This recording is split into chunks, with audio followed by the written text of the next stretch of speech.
Ah, here we go. Welcome to episode 101 of Radio Free Endor. I'm Jamie, and of course, and with me is my son, Christopher. How you doing, Chris? Very well, thank you. Um, it's hard to get the time when there's not a TV show of the week to talk about. Oh, tell me about it. We've had a bit of we recorded last month, and we're recording at the end of this month, just before Christmas, of course, rolls in because you know what? It's beginning to look a lot like Christmas very, very soon. We've got all our Christmas trimmings. You got all your Christmas trimmings up yet? Well, we've had our tree up for 2 weeks. We've not What? necessarily put all the decorations on it yet, but Yeah. we've had our tree up. Well, we put ours up downstairs, and on our tree, I've got bits and bobs like the Polar Express bits, and I've also got some Star Wars bits on, and I've also got like a little NASA Santa astronaut in the tree. And believe it or not, every Christmas I always sneak in a little Starship Enterprise that I've got as a bauble as well. So that's on my tree, and Nikki's got my wife Nikki. If you got a drinking game, she's got a cake cabin outside, and she's decorated the whole front of that. It looks like Santa's grotto. It's beautiful, absolutely beautiful. Our front garden, I have to admit, she's done a really, really, really good job. I wonder how our viewers have got their Christmas trimmings up because it just seems to be starting a little bit earlier every year, because usually we don't put a trimmings up till about the 10th. And now it ain't even December and we're stuck it up. But there again, we're watching all the Christmas movies. We're listening to Christmas music. I just can't help myself. It's got to be Christmas, so we're starting early. But that doesn't mean that we. This is our Christmas episode. No. We've got one more episode to go before the end of the year, and that'll be our Christmas episode. And I'm thinking about doing a story intro. I'm working on it. Can't promise it, but I'm working on it. That's for sure. So what you been up to then, Chris? A lot of work, and Mm, especially this time of year. yeah. You'll want to get prepared before going away for Christmas for 2 weeks. Mm, And yeah, had a few days off, took a few holidays. And yeah, been overall very, very busy. And mm. surprisingly enough, staying away from the news. Um, I did not realize some of the things that have happened this week have happened, Yeah, surprisingly enough. I know, and you're usually on it when it comes to Lucasfilm and stuff. With that, shall we head over to the news? Of course. Let's get to it. Cool. Now I've got a Stream Deck, and I've just pressed the button for the music to play, so I can hear it, and I'm hoping everyone else can hear it. But if not, well, it's playing, and I'll put it in the podcast in when I finally do the edit over. I'll press that off now. Right then, let's head over to the news. So, what you? I'll tell you what. You go first. You pick one. Um, I think we'll go with Fanta Tracks. Yeah. And obviously Lucasfilm announced that Dave Filoni has a new room at Lucasfilm as the Chief Creative Officer. Mm-hmm. What's your opinion on that? I can't believe it. This came out of nowhere, and it's like, when did this happen? I briefly touched upon it. Let's try and bring up the actual The article. from Fanta Tracks. Mhm. Here we go.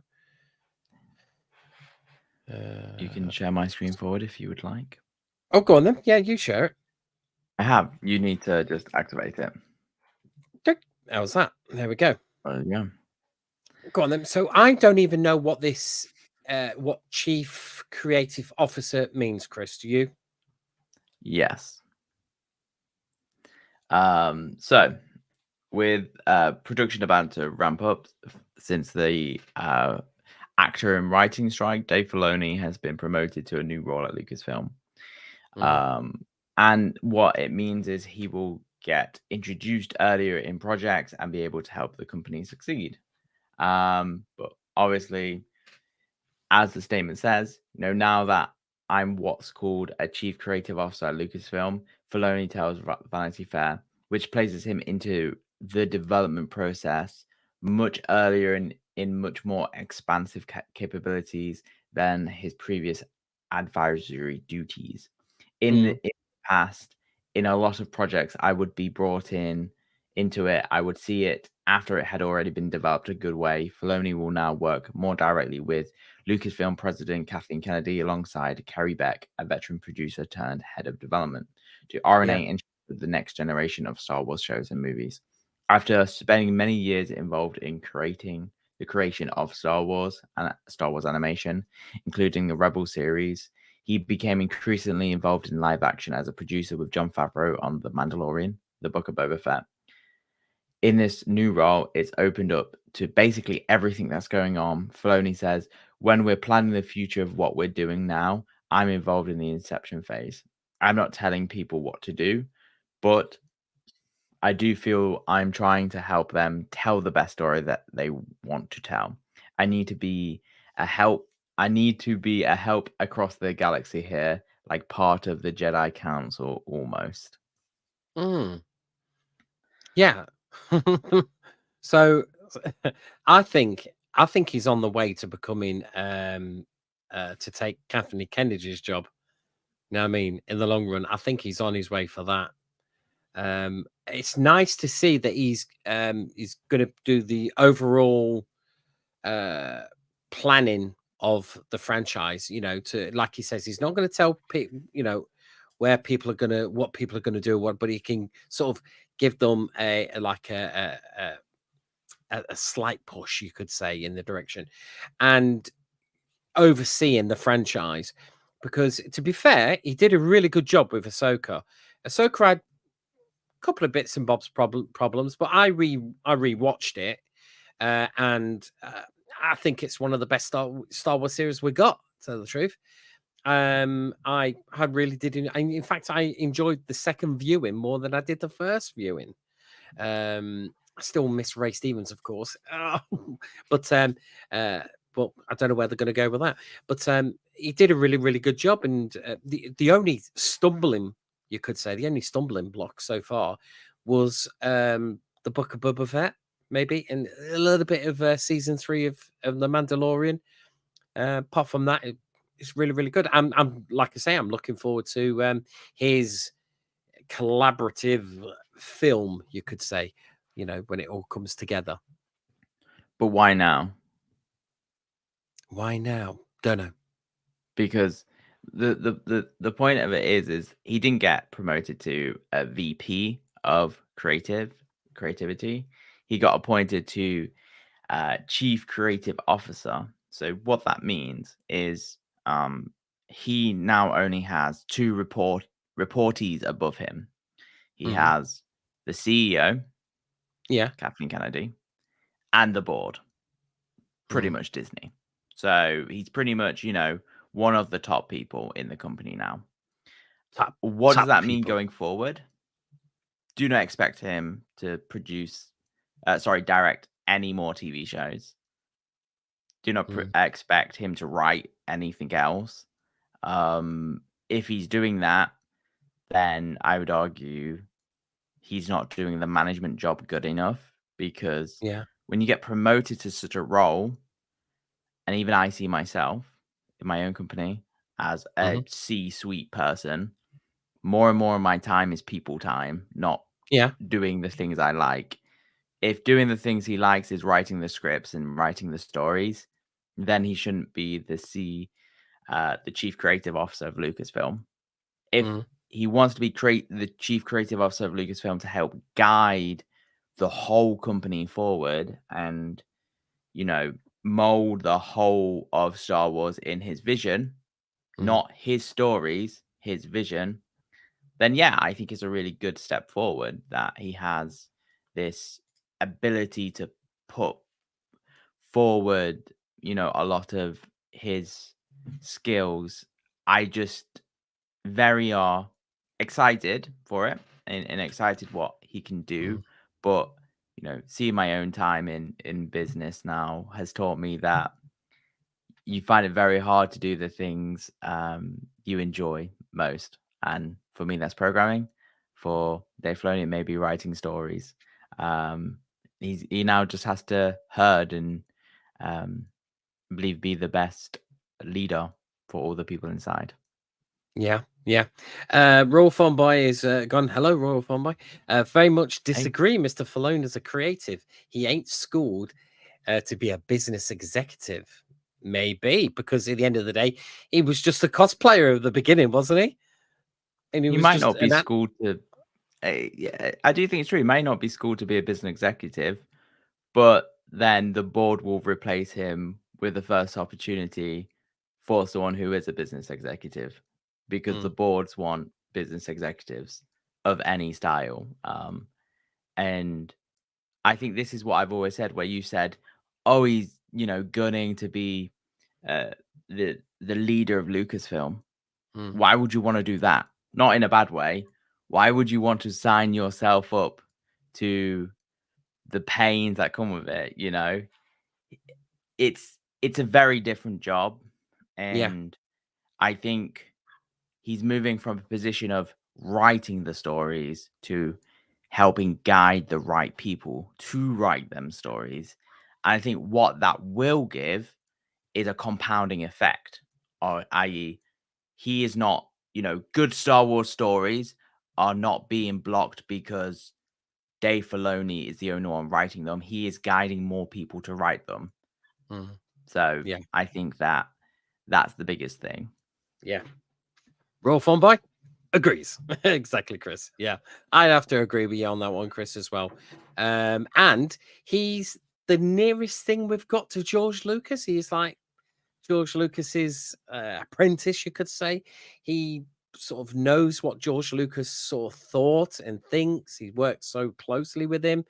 It's like having George Lucas, but without the original George Lucas, you could say. Exactly. And, whilst you hate Kathleen Kennedy and everything she stands for me, there's a time and place for a person like that.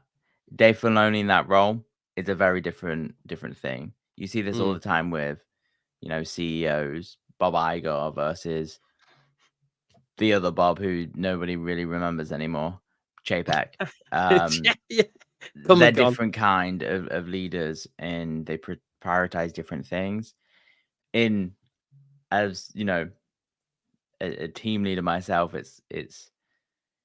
um it's good news because I'm really excited, but it will be a very hard challenge, Mm, for sure. But obviously, he's already managed many teams already, building Rebels, Clone Wars, Ahsoka. So he already has mass amounts of experience to take that role further. And yeah, hopefully, give us the Star Wars that we want all across the board. yeah, I agree. I totally agree with that one, Chris. I'm happy that he's took this job, and I hope it goes further. I really do. I don't hate Kathleen Kennedy. It's just that she's made some creatively bad decisions. But let's move forward now, and hopefully everything's going Creatively to bad be. decisions. That's why they need a better creativity officer. But have Yeah. they been good business decisions? Probably yes. Mm, Star Wars has made a lot of money, same as probably. Marvel. Yeah. Marvel's in a creative ditch right now as well, but they've made a lot of money on the way. Oh God! Do you know? You've just reminded me of a side thing about what's been happening at Galaxy's Edge. Have you seen these? Have you seen these droids at Galaxy's Edge?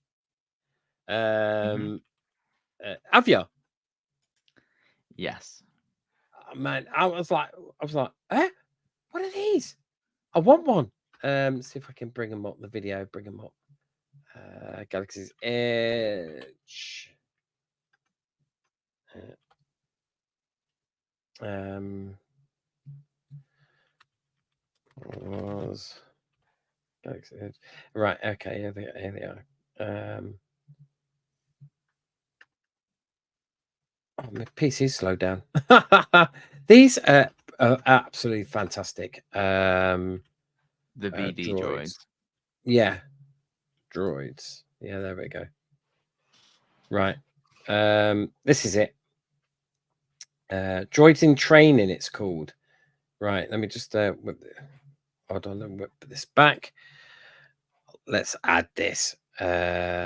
Present, share screen, Windows, droids in training. Here we go. Right, how cool is this? Right, let's have a look.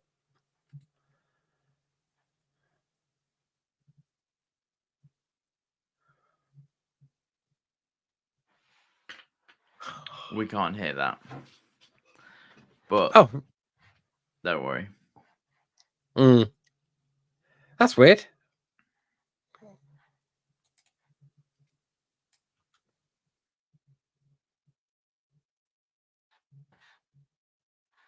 They look fantastic.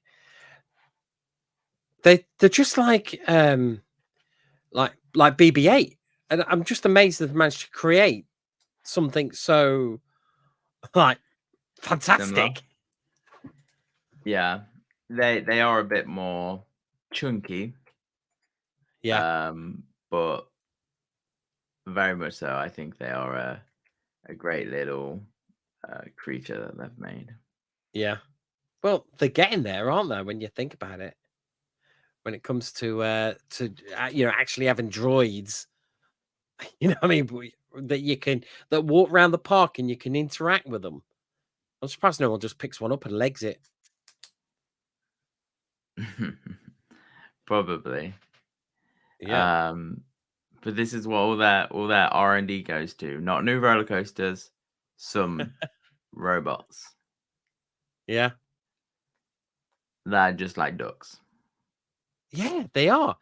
I wonder if they're going to put a color one to like a Donald Duck. But you notice, look, if you look, see how they got eyes, eye working eyes. Mhm. I can't wait to have a look Yeah. at them in first hand. I saw them, Chris, on a reel. Do you know those Facebook reels? I was Hmm. like, what? I was like, what the hell's that?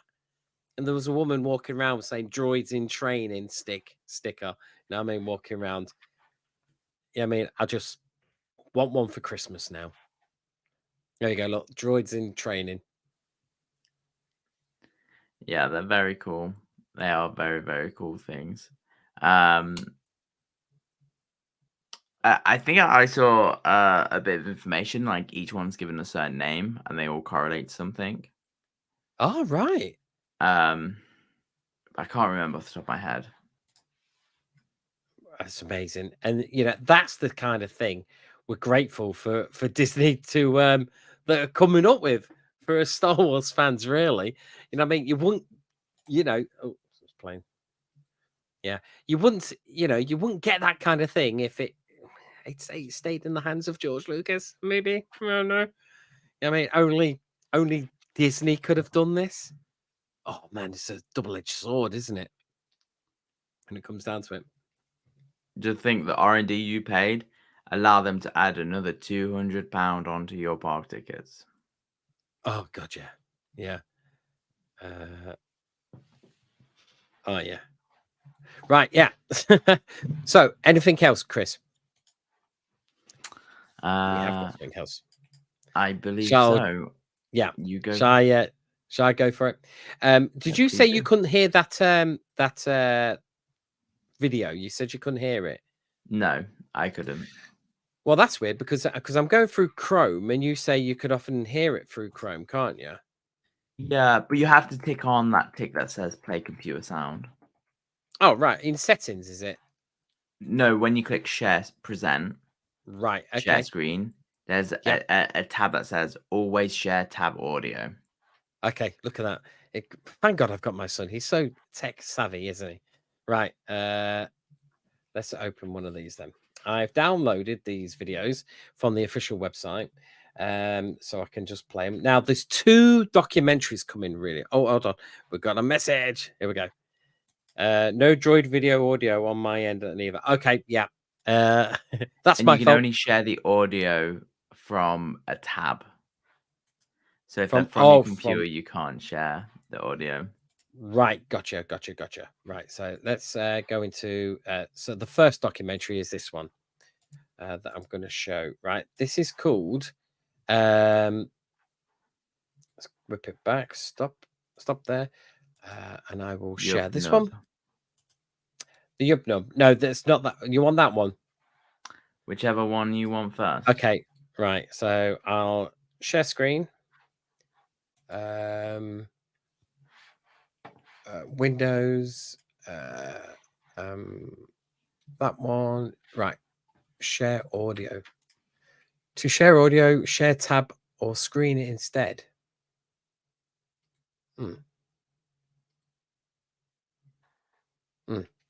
What's that? Right. Tell me if you can hear it. No? Could you hear that? Right. Okay. Right. Okay. I bet you I've got to go through. Yes, I have. I'm dumb. I'm dumb. Just give me the YouTube link. I can play for you. Okay. It's this one here. Share. Click. There we go. Paste. There we go. You click onto that.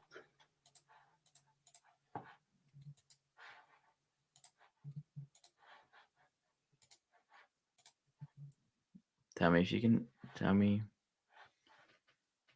once you can. Right. Got him? Got sound? Yes. 1978. Lucasfilm made a huge mistake they prefer we all forget. The Star Wars Holiday Special. Lucasfilm is still saying, Martin, we shouldn't talk about that. Nobody's allowed to mention this. No, you don't remember it? It is so bad, it's not good. You have to see the Star Wars Holiday Special to believe it. The Emperor said we can't show the special in this trailer, but rest assured you will see all the clips you can handle in the documentary film, A Disturbance in the Force. The Star Wars Holiday Special is sort of like the holy grail. I wanted to see this more than I wanted to live. We're starving as fans for anything Star Wars. So funny and so stupid at the same time. We have seen something that we weren't supposed to see. How did this happen? To find answers, we traveled back and experienced the insanity of 1970s variety television. When 70s TV was bad, there was no description for it. How in the world is George Lucas allowing this to happen? You intergalactic fool. Think you know about the Star Wars Holiday Special? Oh, sorry. Story 45 years in the making.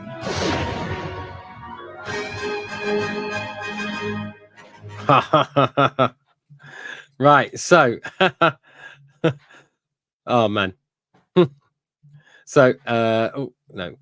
So this is the website, and it's got, apparently the documentary's got a Disturbance in the Force has got 100% on the tomato meter. So this is a documentary about the holiday special. What the hell? I really want to see it, but I do want to see this documentary. And it's coming on. It's going to be in selected theaters now, right? Digital or Blu-ray from December the 5th.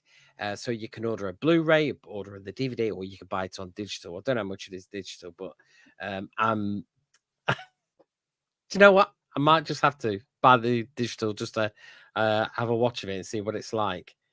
And there seems to be a lot of famous people in it talking about it. And I remember, you know, when I saw it, I was like, what? I was like, what? What's going on with this? This ain't Star Wars. You know what I mean? It's just shocking, Chris. It's just shocking.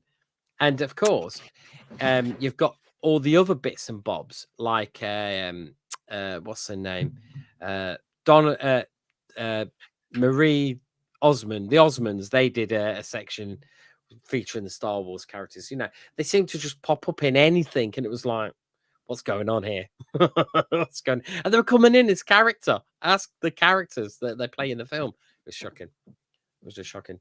But as you can see, you can buy all tickets, and look, there's even ones sold out in. Of course, this is all in the States. Chicago, New NC. I don't know what NC is. North Carolina. Is it? Boston sold out. What's that one? Oh, this one's got Cal Newman. Question announcement: Seth Green, Paul Shear, and Cal Newman. That's sold out as well. Do you know? I'd really like to see There's it. one in Britain. Is there? Where? Right Bristol, there. UK. Bristol, UK. Oh, yeah. Get driving. Yeah, there is. Oh, that's pretty far. That's pretty far. But How much the would show you go in to see a film? oh, not that much, not to see that. Right. Thursday, December the 14th at 7 p.m. at the Bristol IMAX in Bristol, UK. So there is I'll put a link to the show notes for this website. So if you want to go, you can buy some tickets to see the Disturbance in the Force, the making of the holiday special, and stuff that happened in the 70s that we just try not to remember. That's shocking, that is. But the poster looks quite good, though. Yeah, poster looks quite good. Just there. A Disturbance in the Force holiday special. Yeah, It's quite cool. Yeah. Maybe I'll see it one day. Yeah, one day, never. Have you never seen the holiday special? No. Oh, God. Well, you don't know what you're missing. You don't know what you're missing. And talking about like another documentary, right? It's come up on the Facebook marketplace. I was going to say Facebook Marketplace. I don't know why. On Facebook pages, but there is an actual Kickstarter. So, Chris, do you want to click on that? There should be a video on that as well. Yeah. Here we go.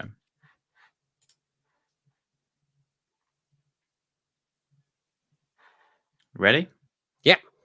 Let's hit it. The Ewok was that he'd be short and small, sort of a short version of a Wookiee. And Joe Johnston and Phil Tippett worked on designs. I think Nilo worked on the designs also of these small creatures. The original designs were much more human-like, little men. And I wanted to get away from it looking like a man in a furry suit. Nearly 40 years ago, I was cast in a Star Wars spinoff movie. I played the part of Mace Tawani in both Ewok movies, Caravan of Courage and Ewoks, The Battle for Endor. We love The Mandalorian and we love the stuff you're doing, but you weren't the first Star Wars story. The Ewok movies were. This documentary will be crammed full of never seen before video footage and stills from the set, from my private collection, and more. It was made for children.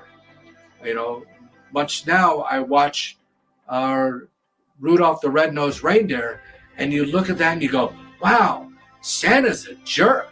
We did these movies right after Return of the Jedi in 84 and 85. They were out of circulation, but they're back now on Disney+. The reason behind this Kickstarter is because I'm a 21-year-old filmmaker who's trying to test the waters and get into the world of filmmaking. I've been given access to never before seen footage and photos of a Star Wars production. All this material has been sitting in storage since it was initially recorded. By backing this Kickstarter, you'll be immortalising all this footage given to me by its star, Eric Walker. You'll be helping keep the legacy of these Ewok movies alive. There's so much behind the scenes material of Star Wars, but there's one section of Star Wars that's been neglected. These Ewok movies are of their time, and so many, like myself, hold them dear to their hearts because they remember watching them when they were young.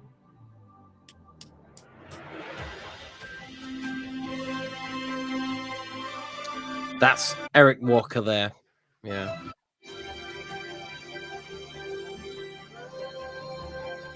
What you'll be paying for is brand new animations by Cut the Mustard Animation, a full orchestrational new soundtrack by Christian Jessup, and also brand new original artwork by Mark Lemming, somebody you might have heard about or seen his artwork because he's done a lot of work on Star Wars comic books. I'm over the moon. I'm so excited to share with you on what we've been working on so far.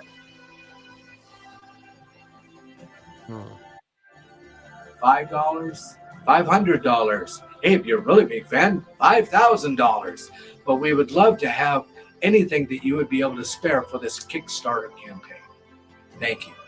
May the Force be with you. Yub nub. A Forgotten Ewok Adventure. Yeah, right. So I don't think it's going to make it. It's going to get its backers. It's only got 5 days to go. It's got 5,732 out of a pledged of 30,000. I don't think it's going to make it, right? But I did like the premise of it, and you know, I was going to pledge when I get paid. I was going to pledge them, not as much as most people, but I was going to pledge something like $20 sort of thing, because I wouldn't mind seeing it. I really wouldn't mind seeing it, and it's got, you know, I remember watching these things, and I really liked the characters in this. Eric Walker, who played Mace, he was great in it. I thought he was just fantastic. And of course, his little daughter, sorry, he's not his daughter, his sister, his baby sister. Now, there was this theory that his sister in this grew up to be Captain Phasma in the First Order, which in the timeline would sort of like suggest it. But it was an interesting one, but they never went that way. But Warwick Davis is in it, and they made two. I think I've got the trailer. I think I can add the trailer here, Chris, for it. I don't know. Have you ever seen it? Trailer for what? The Caravan, the Ewok movies. No. No, you've not. No. Right. So this is it. Can you hear that? Galaxy far, far away. Yes. A brother and sister search for their missing parents. How are we going to find them? We will. Don't worry. And fate leads them to the magical Ewoks. We help you. Now, a great adventure begins. Did you hear that? Let's get out of here.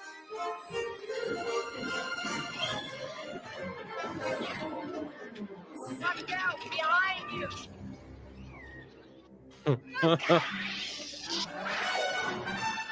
It's an action-packed motion picture featuring incredible special effects from the award-winning team of Industrial Light and Magic. That's Mommy and Daddy. Sometimes when you search for the impossible, an unbelievable adventure unfolds. I wish we had furry creatures like you where I came from. Don't miss The Ewok Adventure, now on video cassette from MGM UA Home Video. Wow. Is that even Star Wars? It doesn't look like Star Wars to me. Do you know? Now, and then they made a sequel. They made a sequel to it, right? And you do see there is something in the sequel that is in The Mandalorian. Oh, we got a message here. Hold on, let's have a look. Royal Farm Boy. Dang, that Yub Nub dog looks fun. More unseen Star Wars behind the scenes. Hope someday it'll happen. I do too. But it looks like they won't make it. But let's hope they can do it, put it out on YouTube, maybe, and see if they can get some backers that way. Or maybe, you know, see if they can stick it on Amazon Prime. Because sometimes Amazon has that, you know, certain documentaries, doesn't it? Mm-hmm. As well. Right. So this is. I have another what? article to bring up. What to do with this? No, just the next one. Okay, hold on. Let's just do this one. Yeah, let's go. Right. So this is the sequel. Right. This is the sequel, Battle for Endor, that happened a year later. Right. And I was quite gutted on with a this far one. distant world of enchanting beauty. A family of lost travelers finds shelter and friendship among the Ewoks, peaceful guardians of the forest. But the peace is shattered. An evil storm sweeps the planet Endor, threatening the Ewoks' very existence. Run fast, run! And a courageous Earth child is left orphaned, hunted by the cruel armies of an insatiable warlord. That's it. All I want is the power. Don't be foolish. Do what he says. It's a breathtaking adventure that soars to extremes of heroism and treachery. There's no escape for you, my little one. But there is hope. A shipwrecked adventurer and his speedy sidekick join forces with the Ewoks. Their mission? Penetrate a fortress of death and rescue their friend. It's a desperate scheme that unleashes the rage of a demented tyrant. From the creator of Star Wars comes a dazzling adventure, a timeless fable of courage and conflict, of bravery, innocence, and unspeakable evil, featuring Wilfred Brimley and the visual mastery of George Lucas. Take a journey to the far reaches of your imagination. Ewoks, The Battle for Endor. Coming to your family from MGM UA Home Video. Yeah, see, nowhere in there does it actually say it's a Star Wars story. So I Yeah, wouldn't yeah, say that this is Star Wars. I would say this yeah, is a weird pipe dream of George Lucas. yeah. Did you see the stuff that's The from creature. Yes. what do they call them? What do they call them? Um, Them. There you are. I can't think what they call them. I can't remember off the top of my But head. that's what they're based from. That they were from this that they reused. Yeah. Wow. Yeah. Very cool. Yeah. Very weird things happened in the 80s. Blurgs. Blurgs. Yeah. Thank you. Blurgs. Yeah, I like them. They should bring them out as an action figure. I don't know why they've not done it yet. But they are really, really cool. But I like those two films. A bit gutted in the sequel because the trailer actually gives you a spoiler. Oh, sorry, I hate to spoil a 30-odd-year-old film, but Mace, her whole family get wiped out in the first 5 minutes of the sequel, and it's like, why? After everything that happened in the first, just kill them off. I'd love to get Eric Walker on the podcast and ask him what happened. Why were you killed off in the first 5 minutes? You know what I mean? It just I was just gutted. I was just gutted for him. But it's a better film. It is a better. There's more effects in it. But it also I think there's a couple of creatures in this that are in the animated Ewok film as well. In the animated ones as well. Yeah. The Ewok story is fun. Best get on it, Chris. You've been told. Yeah, I might drink a full bottle of rum before watching it. I think it might enhance the experience. Yeah, definitely. Right then, Chris, go on then. That's it with the with what we else we got. So this one came out during our time away, but I thought it was really, really interesting to bring up. Was that James L. Jones plans to step away from his role as the voice of Darth Vader, but a Ukrainian startup could help give Jones' legendary voice alive. So this is really interesting. We can I could read out the whole article to you. Yeah, But the gist of it is basically there's this company in Ukraine called Respeecher who have trained Darth Vader's voice, James Earl Jones's voice, and can produce words, sentences sounding like James Earl Jones. And I think that's really, really interesting for the future of entertainment.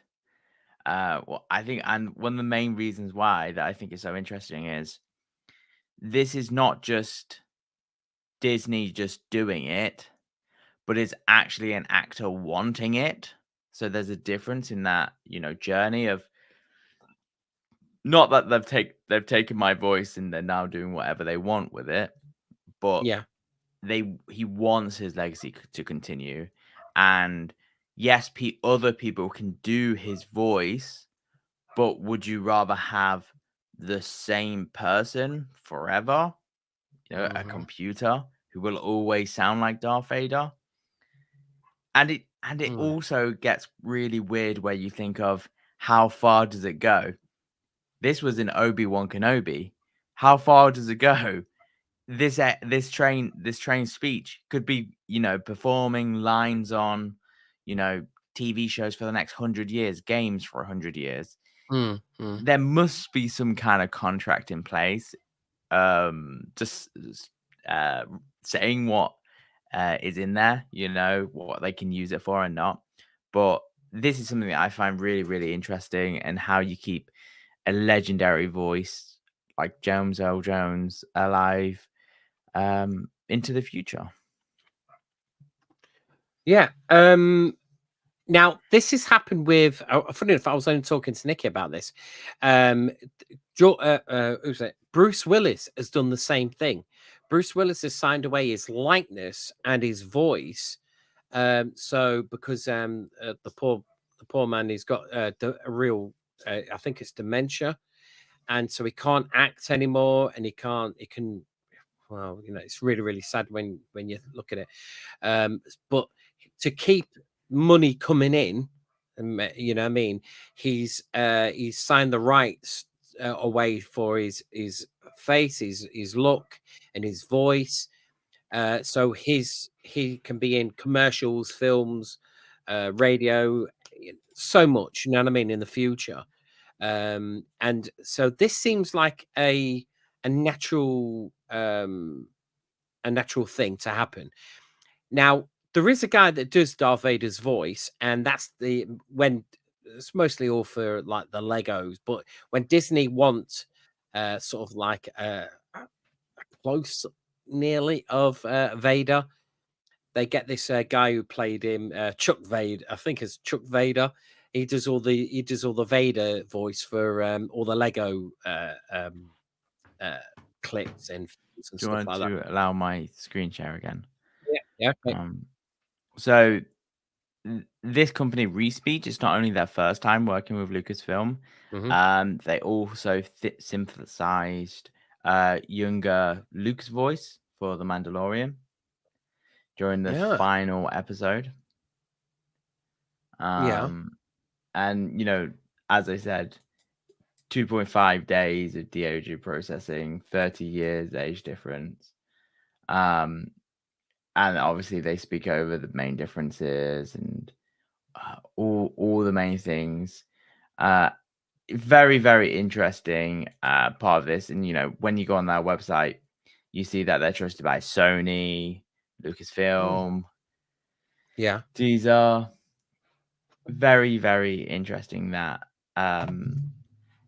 that this technology can come forward and help aid storytelling in ways that respect the actors, that are giving their original assets to these systems. Yeah. I just realized I had the wrong glasses on. I'll just colour. Yeah. Well, didn't some people sort of like have a bit of a problem with the the de-aging process in the Mandalorian, didn't they, for that one? But and some people tried to fix it. I didn't have a problem with it, to tell the truth. And I thought the voice was on. In fact, I thought that was Mark Hamill's voice as But he that's is the now. thing. They not only just has to de-age the voice, they have to de-age, not only de-age the person, they have to de-age the voice as well. Yeah. That's amazing. Yeah. So yeah, I'll be looking forward to. I think James L. Jones should be the Vader voice for all eternity. You know what I mean? If they're gonna use it, you know, use Vader for God knows how many more years to come. Yes, if they can AI it, then let's do it. But would this fall into the sanctions or whatever they've done for the No, the strikes, because he's probably being paid for it, i.e. what the strikes were against was when it was just doing it to get around paying them. Yeah. You know, it's very much almost like, you know, the next season of Mandalorian. If they said to you, Pedro Pascal stood on set 0 times and his voice was synthesized all the way through it, would it make a difference? That Pedro Pascal is not there. Would it make a difference? Yeah. Now we there was something about that, wasn't there? I'm sure I've read something about this. That Pedro Pascal, he says he won't be in or somebody said something that he won't be in the next season of The Mandalorian, and I thought, well, he was hardly in season 3. To be fair, he did a voiceover because there was people doing sign-ins saying they were the Mandalorian in season 3. So I'm not bothered. I'd rather have whoever can do him and have him just voiceover. And if he doesn't want to do it and they can do AI it, then fair enough, AI it. The guy's pretty busy anyway, to be fair. He's pretty damn busy. Yeah, he's took off his helmet once and he never needs to take it off again. This is the way. Yeah, this is the way. I've got something, Chris. Bring it up. Right, okay. Now, there was a fan film that came out, and you know me, and I like Star Wars fan films. And this one is called Pod Racer, and they did a like a teaser trailer. It's not out yet, but I thought I'll show you, see what you think of it, because it's just over a minute long. It's just over a minute long, and I'll present it here. Share screen. Pod Racer. Here we go.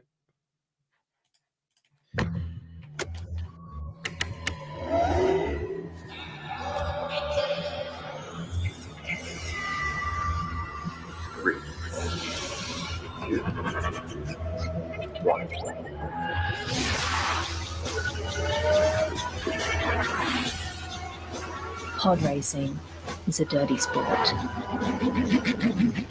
We've got the speed junkies, gamblers, criminals. The pirates cheat, the machines fall apart. Hell, 2/3 of them don't even make it to the finish line. So what makes you think you'll be any different? Mr. Big Shot Racer can't have friends.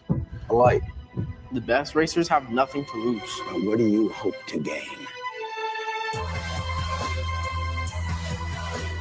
This game creates icons, heroes. The Empire can't allow that.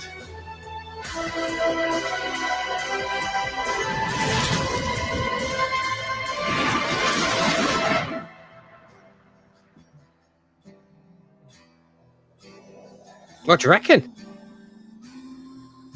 Pretty cool. Just wait till Disney comes with the intellectual property request. Yeah, you're right. Yeah, I was like blown away with it. So it doesn't say though. It's this trailer was the entire fan film. So that was the entire fan film. Proof of concept. Which I remember reading that and going, oh, they had me. Damn it, they had me on that one. I'm hoping they do it. I think, yeah, bring it on. I'd like to see sort of like imagine like a Formula One film, like Days of Thunder with Tom Cruise, but with pod racers. Yeah, that's brilliant. As that was playing, actually, I'll just a bit of good news actually. Well, for me and for you, Nicholas, your younger brother, he's just knocked on the door and because he goes to RAF cadets. And he's finally got his first badge. He's just got his first badge. So that's well done, Nicholas. Fantastic. He's got his first badge. Well done, Nicholas. I knew we could do it. There's more to come. There's more to come. Yeah. So yeah, I'll getting back to this. Yeah, I love my fan films. Star Wars fan films, I think, are really, really good. There is some cracking ones. And do you know what? I when I first saw the pod racing scene in the original. In episode 1, I was blown away with it. And a lot of people go, but it was like a PlayStation cutscene. And I went, and it was just fantastic. You can't get any better than that. It was just brilliant.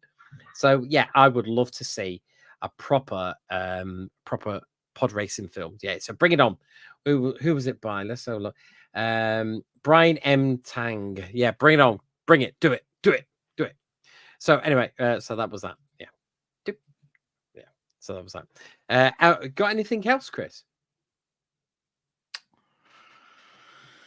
I heard Tiki made some comments. Yes. You bring this one up. Yeah. So Taika Waititi. Tiki. Yeah, the director of the Thor films. He's been going on the rounds. Doing a bit of loose lipping, you could say. And Well, he's been on some podcasts, and let's have a look what he's been saying. Go on then, Chris. Appearing on the Smartless podcast recently, he says he only accepted writing a Thor film because he was poor and needed to feed his kids. You know what? I had no interest in doing one of those films. It wasn't on my plan for my career as an amateur, but I was poor. I just had a second child, and I thought, you know what? This would be a great opportunity to feed those kids. And Thor, let's face it, it was probably the least popular franchise. I never read Thor comics as a kid. That was the comic I'd pick up and be like, ugh. And then I did some research on it and read one Thor comic or 18 pages or however long they are. Yeah. So he's not really a Marvel fan then. Now, if you go on like Twitter and stuff like this, there is a lot of feedback on that's been coming along this his way, and a lot of people have gone, "Can you not just keep your mouth shut?" Exactly. And later on, he was on a podcast, the Kelly Clarkson Show. It's it's actually a TV show, a late night TV show on a certain channel. It's actually a Kelly TV show. Clarkson. My mistake. And he once again confirmed that his project is proceeding ultra slow. I have been developing for a year. You know, I've been developing the Star Wars film for years. But I think with any film, but that one in particular, it's something that I'd really like to get right. So I don't want to rush it. It's going to bubble along on the side. I want to capture the joy and entertainment of those early ones like Empire Strikes Back and Return of the Jedi, all those ones. So I'm trying to figure that out. It'll happen. Yeah, both of these newly announced Star Wars films and a fourth one from filmmaker Sean Levy seems more likely to arrive on the screens prior to Watiki's movie, it seems.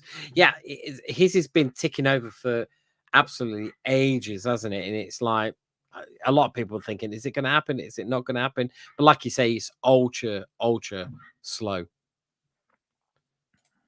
Can you hear my dog? Yeah. My dog's on. Okay. You left the door open. And I have another one I will present forward. One more. This one is one for you. Oh, what is it? Go on then. Variety. Daisy Ridley teases new Star Wars film. It's not what I expected. Daisy Ridley is gearing up to reprise her role as Rey in the new Star Wars film and has revealed the storyline is not what I expected. In an interview with Collider, Ridley reminisced on her surprise appearance at Star Wars Celebrations in April, where it was announced that Rey will be the focus of the first Star Wars feature film since 2019's The Rise of Skywalker. I was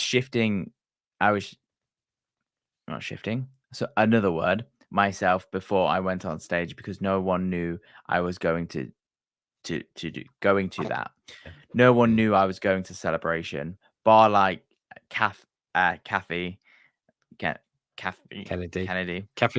And there were a couple of people. Ridley told Collider, "I was so nervous. Oh my god, it was a wonderful reception." As for the point of the new film, Ridley teased, "I'm very excited. The story is really cool. I'm waiting to read a script because obviously I don't have any other updates. It's not what I expected, but I'm very excited." The new Star Wars film will be directed by Sharmeen Obansky, Mrs. Marvel, from a script by Stephen Knight. Peaky Blinders. The movie has previously been said to follow the events of Rise of Skywalker, centering on Rey as she builds a new Jedi Order. What do you think? It's a film that we don't want. It's a film that nobody's asked for. Nobody's asked for it. Well, saying that, everyone did not want a solo film, but you know what? It came out and it weren't that bad. So we also it might have be good. Dave Filoni now, who's all the way through the process. Yeah, but it's like you know, she's just you know, I hate the fact that she's classed herself as Skywalker when she's not a Skywalker. She's a She classed pulpit. herself as a Skywalker. Yeah, I don't like it. I just don't like it. Or There was a way out of it. Lucasfilm Yeah, decided that. well, there was a Or way out of J.J. it. Abrams decided that. JJ, yeah, and hopefully he never come back as well. You know, they could have easily done it where she got pregnant with Kylo, and then that would be the rise of Skywalker. Because the rise of Skywalker, there ain't no rise of Skywalker in it. It's the rise of Palpatine. You know, where's the rise of Skywalker? Did it happen? Oh, it's horrible, horrible film. Anyway, we don't talk about the sequels, but this might be all right because it's not going to be in the time. It's not going to be episode 10 or whatever. It's going to be like a standalone a Star Wars story, isn't it? Yeah, I mean, and Until they pull the rug on you and be like, "Oh, it's actually number 10. Here we go." God, here we go again. No, it's not going to happen. It's not going to happen. Let's hopefully it's not going to Just happen. you wait, because you know the Yeah. discussion's gone down. Is this episode 10? You know that it's gone down that way. They've gone. We didn't call episode 4 episode 4 until 1, 2, and 3 was out. To be fair, that's a really good point. Oh yeah, Yeah. yeah. And also, yeah. it was Star Wars. A New Hope wasn't called A New Hope when it came to cinemas. That's a really other good point. So what you're saying is we'll see how the reception is and then call it number 10 if all things go well. Sneak it in a year after it's been released. And everyone will go, Good idea. Hey, what? Yeah, let's do it. Check, please. Dinner's on Lucasfilm. Right. But it's quite obvious that the story's not as she expected because hopefully it's not a retread of the previous stories. Yeah. And what I think will be most interesting about that is, you know, I hope that there always has to be a plot to make things interesting. But I genuinely hope we see Ray's character succeed. I wonder if Grogu will still be around. I wonder if Ahsoka will still be around. Yeah, it was. Yeah. Okay. Yeah, it was named A New Hope in 1981, not after 1999. Well, of course, yeah. But it wasn't yeah. episode 4 until 19. I don't know when they changed it. To it was just called it was just called Star Wars: A New Hope. I guess I remember when I went when I went to see Star Wars, there was no number. There was no number on it. When I first went to see Star Wars in 77, I was like, okay, yeah, it's just the Star Wars. Yeah. To be fair, I saw an article the other day that said a Star War, and I was like, I've never heard anyone say that, but it's technically is true. One film is a Star War. It's not Star Wars. Star Wars. Star War. Yeah, it was Star Wars. The Empire Strikes Back, Return of the Jedi, Star Wars, Empire, Jedi. And whenever I do it, whenever I talk about it, I always say Star Wars, Empire, Jedi, don't I? I never say A New Hope, Empire, and Jedi. It's always Star Wars, Empire, Jedi. But that's the way I've been brought up. And I'm the guy that says AT-AT, not 80-80. You know what I mean? So, well, yeah. So no matter what, I think it'll be really interesting to see what kind of story they go for. I think we should see them hopefully succeed. I wonder if Grogu will be in it. I wonder if Ahsoka will be in it. I wonder if Finn will be in it. Yeah. You know, I hope Finn is in it. That, you know, he actually gets his redemption arc of actually learning the Force in a good way. Now, I'd be more interested in seeing a film about Finn.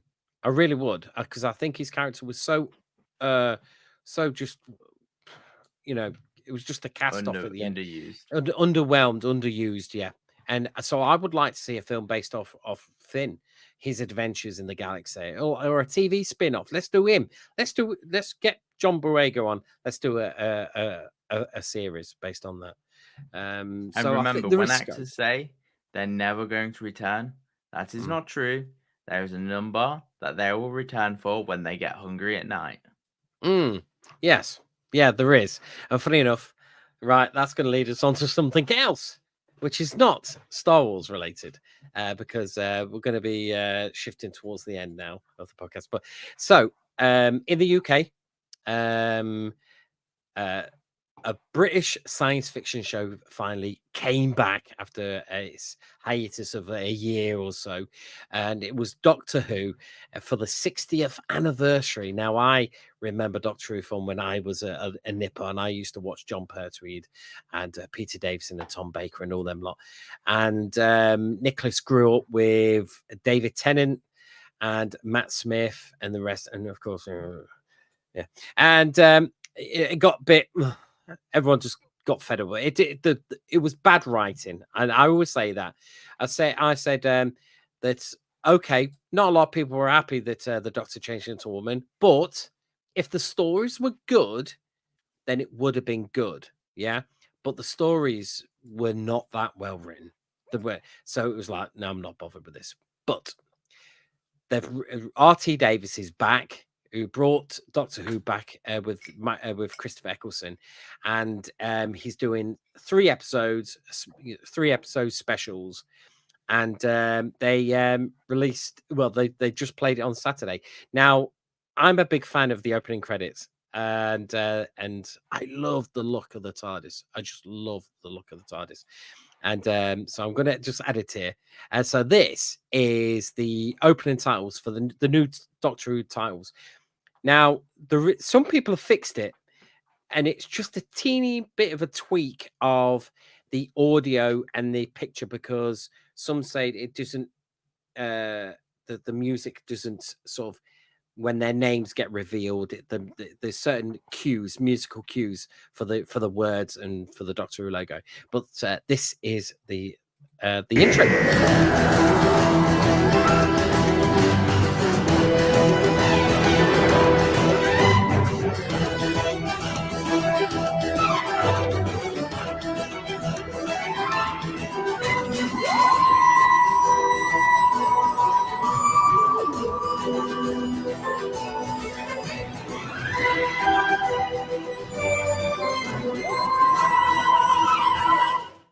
Right, so that was that.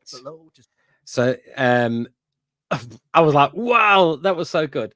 So I'm just going to show you now that, so somebody's tweaked it for the Doctor Who titles fixed. Doctor Who oh, that's in my history, isn't it? Go into home. There we go. Whoop. Are you sick of having issues with your webinars, wasting time? Stop that. Funny enough, we're using StreamYards. Stop coming up with adverts. So here we go. Right. So this is right. This is it. Is that the fixed one? I think that's it. No, that's not it. Oh. Just get into it. Just get into it. Is that it? Yeah, this is it. Right. So this is now this is the fixed version of it. And you'll hear the difference in the musical cues to when their names appear, yeah?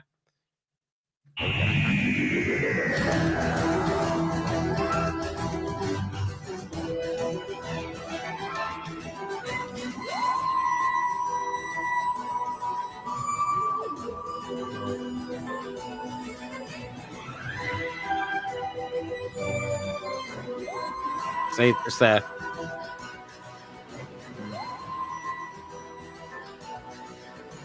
See the musical cues. It's only a slight tweak, but I absolutely loved it. I thought, wow, they are just fantastic, you know. And the TARDIS, oh, it's so good, so good.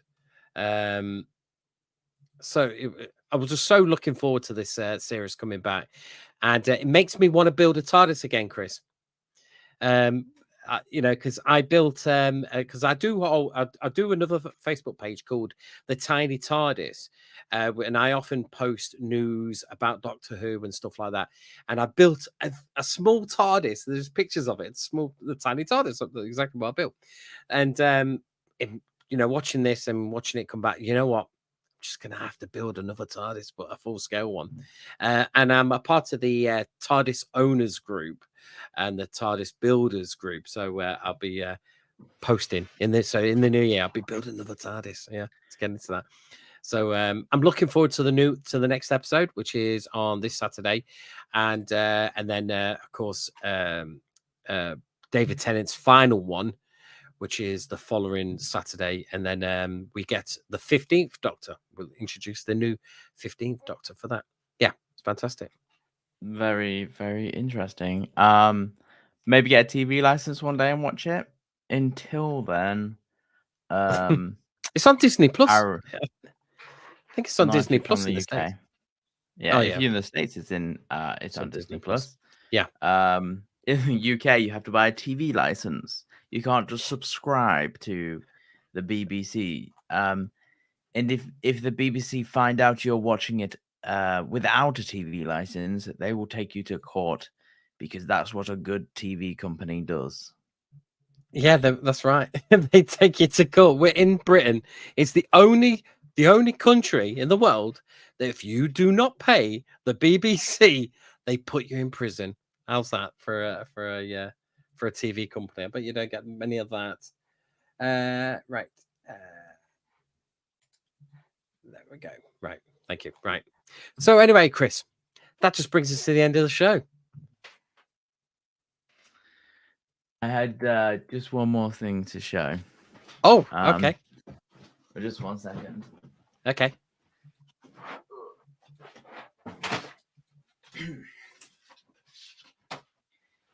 I started to build my Veneto class cruiser. It's not looking very well. That's the first 30 bags. 30 bags? Well, like 30 bags. It's massive. I didn't realize it was that big. Yes. Is that the front or the back there? That is the back. So if Is it? you view it that way, you'll see it. Oh, man. Yeah. That is amazing. How much did this set cost, Chris? You can see it on retail price for £500. But a lone fact is if you are a Merlin annual member for the theme parks, you can take a trip down to Legoland UK and get a 10% discount. 10% on that set makes quite a difference. Yeah, it does. Yeah. I'm quite looking forward to you building that. Of course, I want the Superstar Destroyer. That's my favorite one.